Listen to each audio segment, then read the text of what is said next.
کیونکہ جن صحابہ کے پاس دولت تھی نا، ان میں یہ جذبہ تھا کہ انہوں نے یہ عمل کیا تو ہم بھی کر لیں.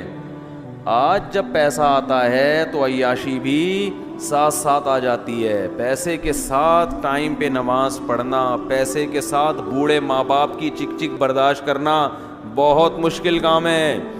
غریب آدمی تو سارے اس دن چک چک برداشت ہی کرتا رہتا ہے، تو بوڑھے ابا کو بھی پال لے گا گھر میں. کیا خیال ہے بھائی؟ کہے گا جب میں چپڑاسی ہوں کسی کمپنی میں تو باس ہر وقت صلواتیں سناتا رہتا ہے، ابے چائے لیٹ کیوں لے کر آ رہا ہے، ابے پوچھا کیوں نہیں لگایا، کمبخت جھاڑو کیوں نہیں لگائی. تو وہ تو عادی ہوتا ہے، تو اس کے تو کسی دن باپ نے اس کو کھری کھری سنا دی تو کوئی مسئلہ نہیں، وہ پھر بھی خدمت کرے گا. دولت جب آتی ہے تو ناز نخرے بھی آ جاتے ہیں، پھر ماں باپ کی کڑوی کسیلی برداشت نہیں ہوتی. آپ کو پتہ ہے گھریلو مسائل جو ہے نا، جو میرے پاس آتے ہیں، امیروں کے زیادہ آتے ہیں، غریبوں کے کم آتے ہیں. دولت مند لوگوں کے گھریلو مسائل زیادہ ہیں. محبت کا ریشو دولت مندوں میں کم ہے، غریبوں میں زیادہ. دولت مند بیوی شوہر سے وفا کرتی ہیں جو بیان سن رہی ہیں، لیکن ریشو کیا ہے؟ کم ہے. غریب لڑکی شوہر سے وفا کرے، اس کا تناسب بولو زیادہ ہے. مالدار شوہر اپنی بیوی سے وفا کرے، یہ صرف وہی لوگ ہیں جو میرا بیان سنتے ہیں، جو سن رہے ہیں اس وقت، ان کے علاوہ بہت کم. مالداروں میں بیوی سے وفا کا ریشو کیا ہے؟ کم. کیونکہ اتنا پیسہ ہے کہ دفتروں میں لڑکیاں دائیں بائیں گھوم رہی ہیں، جہاں جا رہے ہیں جب پتہ چلتا ہے نا پینٹ میں پیسے ہیں، 5-6 ویسے ہی پیچھے اس پینٹ کو دیکھنے کے لیے پیچھے لگ جائیں گے. ان کو پینٹ بہت اچھی لگتی ہے، چاہے وہ لنڈے کی ہو، تو پیچھے لگ جاتی ہیں. اور اس کے پاس پیسہ بھی ہے، دل بھی چاہتا ہے کچھ کرو یار، یہ پیسے سے اگر ہم نے اس پین سے ناشتہ ہی کرنا ہے بھائی، وہ مثالیں دیتا ہوں نا اکثر، تو کیا فائدہ اس پیسے کا. تو ان میں بیوی سے وفا کا ریشو بولو کم، غریبوں میں زیادہ. غریب آدمی کو پتا ہے یہ بھی چھوٹ گئی تو دوبارہ نہیں ملنے والی، ٹھیک ہے نا، یہ بھی ہاتھ سے گئی تو یہ بھی ان کا استخارہ پازیٹیو آ گیا تھا تو مل گئی ہے، ورنہ جو میری ارننگ تھی اس حساب سے یہ بھی ملنے والی نہیں تھی، استخارے کی وجہ سے ملی ہے یہ. اور غریب لڑکی کو بھی پتا ہوتا ہے کہ مل گیا، چھوڑ چھاڑ دیا تو ہم کہاں جائیں گے، ہمیں کون لفٹ کرائے گا. تو محبت کیا ہوتی؟ پھر عیاشی کا عنصر نہیں ہوتا نا، زیادہ چسکے لیے نہیں ہوتے دنیا میں، تو وفا. تو میرے پاس تو زیادہ تر مسائل آتے ہیں نا، غریبوں کے کم آتے ہیں، امیروں کے زیادہ آتے ہیں. اور عجیب بات آپ کو بتاؤں، آپ حیران ہو گئے، دنیا کا اصول ہی کچھ اور ہے. حدیث میں آتا ہے نا کہ یہ جو دل ہے نا، یہ اللہ کے ہاتھ میں ہے.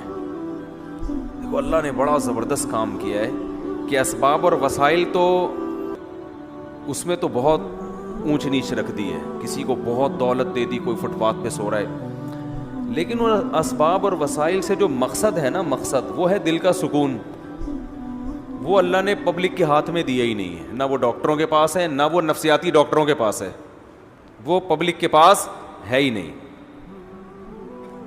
اس میں حکومتوں کا بھی دخل نہیں، وہ اللہ نے دل کس کے ہاتھ میں رکھا ہے. حدیث میں آتا بین اصبعی الرحمن، رحمان کی 2 انگلیوں کے درمیان ہے دل، جدھر کو چاہتا ہے پلٹ دیتا ہے. جب چاہتا ہے ٹینشن دینا، دل کو تھوڑا سا گھمائے گا، بس ڈپریشن. اچھا بھلا فٹ فاٹ ہر چیز مل رہی ہے، ٹینشن. کس بات کی ٹینشن ہے بھائی تجھے؟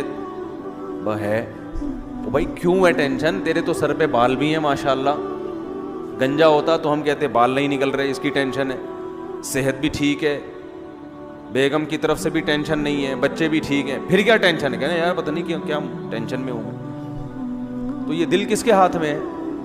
اور کتنے لوگ ہیں ٹینشن کے سارے اسباب ہیں، پھر بھی آپ کو خوش نظر آئیں گے، ویلیاں لگاتے پھر رہے ہیں، سارے اسباب ہیں ٹینشن کے.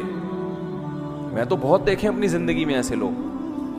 آدمی کہتے ہیں پتہ نہیں خوش کس وجہ سے ہے، لیکن آپ کو ایسا لگے گا کہ بہترین. بھائی دل میں خوشی کس نے ڈالی ہوئی ہے؟ بولو اللہ نے. کیا زبردست شاعر نے ایک بات کہی ہے نا، شاعر کیا حضرت حکیم اختر صاحب رحمہ اللہ کا شعر ہے، دل گلستاں تھا تو ہر شے سے ٹپکتی تھی بہار. آج کل اردو بھی ترجمہ کر کے بتانا پڑتا ہے. پہلے زمانے میں انگلش کے مشکل الفاظ کا ترجمہ اردو میں ہوتا تھا. اب میں دیکھ رہا ہوں کہ سیٹنگ چینج ہو رہی ہے، اردو بول کے انگلش میں ٹرانسلیشن کرنی پڑ رہی ہے.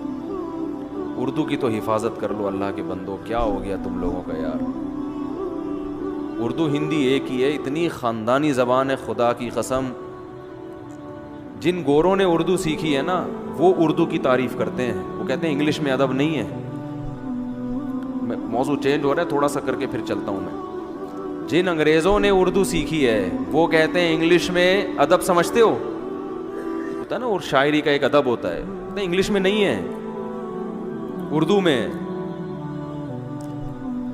بسا لینا کسی کو دل میں دل ہی کا کلیجہ ہے، حضرت مفتی تقی عثمانی صاحب کا شعر ہے. کیا میں نے یہ شعر سنا، میں نے کہا یار یہ حضرت اقدس مفتی تقی عثمانی صاحب کا بھی اس میں ان کا بھی کمال جھلک رہا ہے، شعر کا بھی اور اردو کا بھی کمال جھلک رہا ہے.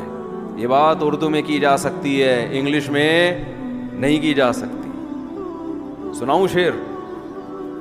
بسا لینا کسی کو دل میں دل ہی کا کلیجہ ہے، پہاڑوں کو تو بس آتا ہے جل کر دور ہو جانا. اب اس کا بھی ترجمہ کرنا پڑے گا. ظاہر ہے اسکولوں نے تو واٹ لگا دی ہے نا، نہ انگلش سکھا رہے ہیں نہ اردو سکھا رہے ہیں. کہتے ہیں ہم نے جو اللہ کی محبت کو دل میں بسا لیا نا، یہ آسان کام نہیں ہے.